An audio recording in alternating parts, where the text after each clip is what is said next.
નમસ્કાર દોસ્તો, તેજ ડિજિટલ એજ્યુકેશનમાં તમારું સ્વાગત છે।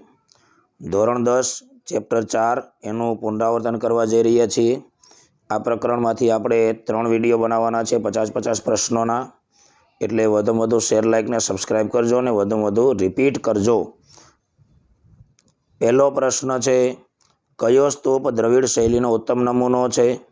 એટલે દ્રવિડ પ્રજાએ બનાવેલો સ્તૂપ નાગાર્જુન કોંડાનો સ્તૂપ છે। અને બીજો છે એક અમરાવતીનો સ્તૂપ, એ પણ દ્રવિડ શૈલીનો ઉત્તમ નમૂનો ગણાય છે। પછી ભાષાના ઘડતરમાં કોનો ફાળો મહત્વનો છે? તેમાં લિપિ અને મૂળાક્ષર જે આપણે લખીએ છીએ આપણી લિપિ છે, લિપિ છે તો જ ભાષા છે। પછી સંસ્કૃતના મહાન વ્યાકરણ શાસ્ત્રી કોને ગણવામાં આવે? એ પાણિની। એણે સંસ્કૃતની અંદર અષ્ટાધ્યાયી નામનો ગ્રંથ લખ્યો ઈસવીસન પૂર્વે 4th સદીની અંદર, એટલે એને સંસ્કૃતના મહાન વ્યાકરણ શાસ્ત્રી ગણવામાં આવે છે। કઈ વિદ્યાપીઠમાં પ્રસિદ્ધ વિદ્વાનોના નામ દરવાજા ઉપર લખવામાં આવતા? વલ્લભી વિદ્યાપીઠ જે ભાવનગરમાં આવેલી હતી, મૈત્રક વંશના રાજાઓ દ્વારા એનું ભરણ પોષણ થતું હતું, સંચાલન થતું હતું।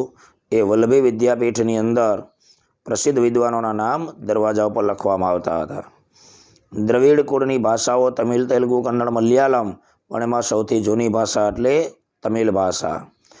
મુગલ બાદશાહો બાબર, અકબર, શાહજહાં, હુમાયું એ એના રાજ દરબારની અંદર ફારસી ભાષાનો ઉપયોગ કરતા હતા। અને ભારતીય સાહિત્યનો સૌથી જૂનો ગ્રંથ, સૌથી પ્રાચીન ગ્રંથ એટલે ઋગ્વેદ। અને ઋગ્વેદના છંદોનું ગાયન કરવાની વિધિ સામવેદની અંદર આપેલી છે, એટલે એને સંગીતની ગંગોત્રી પણ કહેવાય છે। પછી અનેક પ્રકારના કર્મકાંડો અને સંસ્કારોનું વર્ણન અથર્વવેદની અંદર છે। આપણા જે 16 સંસ્કારો છે અને આપણે જે અલગ અલગ પ્રકારના વિધિ વિધાનો કરીએ છીએ એ અથર્વવેદની અંદર વર્ણન છે। અને અલગ અલગ પ્રકારના યજ્ઞો જે પ્રાચીન કાળથી થતા આવ્યા છે, મહાભારતની અંદર, રામાયણની અંદર અનેક પ્રકારના યજ્ઞોનું વર્ણન છે, એ યજુર્વેદને આધારે કરવામાં આવતા। વિશ્વનો સૌથી મોટો કાવ્ય ગ્રંથ એટલે મહાભારત, જે મહર્ષિ વેદવ્યાસે લખ્યો અને જેની અંદર 5 લાખથી વધારે શ્લોકોનું વર્ણન છે। અને જે ગ્રંથ મહાભારતનો એક ભાગ છે જેમાં દાર્શનિક સિદ્ધાંતોનું જેમાં વર્ણન કરવામાં આવ્યું છે, એ છે શ્રીમદ ભગવદ્ ગીતા। હિન્દુ ધર્મના એ પવિત્ર ગ્રંથો છે। મોક્ષ પ્રાપ્તિના 3 માર્ગો, જ્ઞાન, ભક્તિ અને કર્મ, એનું વર્ણન પણ શ્રીમદ ભગવદ્ ગીતાની અંદર કરવામાં આવ્યું છે। પ્રાચીન યુગમાં રચાયેલી વહીવટી વિજ્ઞાનની કૃતિ એટલે કૌટિલ્યનું અર્થશાસ્ત્ર। કૌટિલ્ય એટલે આચાર્ય ચાણક્ય, જેણે અર્થશાસ્ત્રની રચના કરી। બૌદ્ધ સાહિત્ય પાલી ભાષામાં લખાયેલું છે અને બૌદ્ધ ધર્મના પવિત્ર ગ્રંથનું નામ છે ત્રિપિટક। 3 ભાગમાં વેચાયેલો છે, એટલે ત્રિપિટક, સુક્ત પિટક, વિનય પિટક ને અભિધમ પિટક। પછી કાવ્ય અને નાટકનો સુવર્ણ યુગ એટલે ગુપ્ત યુગ। ગુપ્ત યુગની અંદર અનેક મહાન કવિઓ થયા, એમાં કાલિદાસ, મેઘદૂત, ભારવી, ભર્તુહરી, માઘ। પછી નીચેના લેખકોમાંથી કયા લેખક વિશ્વ પ્રસિદ્ધ છે? તો એમાં કાલિદાસ આવશે। કાલિદાસના નાટકોમાં સૌથી શ્રેષ્ઠ નાટક એટલે અભિજ્ઞાન શાકુંતલમ, જેમાં દુષ્યંત અને શકુંતલા ના જીવન ચરિત્રનું વર્ણન છે। પછી હિન્દુ ધર્મનો મહાન રાજા થયો સમ્રાટ હર્ષવર્ધન, એનું જીવન ચરિત્ર એટલે હર્ષચરિત, એ બાણભટ્ટે લખ્યું। પછી ઉત્તર રામચરિત એ ભવભૂતિએ લખ્યું। ઉત્તર રામચરિત એટલે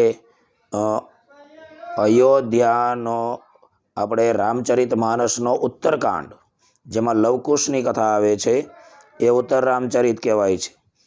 ભારવીનો પ્રસિદ્ધ ગ્રંથ એટલે કીર્તાર્જુનિયમ। પછી બાણભટ્ટની કૃતિ એટલે કાદંબરી। મિત્રો, આ બધું વારંવાર રિપીટ કરીને તમારે યાદ રાખવું પડશે, કયા લેખકે કઈ કૃતિ લખી છે, આની એક યાદી બનાવી દો। વિશાખાદત્ત એટલે મુદ્રા રાક્ષસ, શુદ્રક એટલે મૃચ્છકટિકમ, દંડી એટલે દશકુમાર ચરિતમ। આમાં ગ્રંથોના નામ અને લેખકોના નામ ઘણા બધા આવે છે। પછી ભારતની પ્રચલિત પરંપરા અનુસાર કેટલા સંગમોનું આયોજન થયું? તો 3 સંગમ।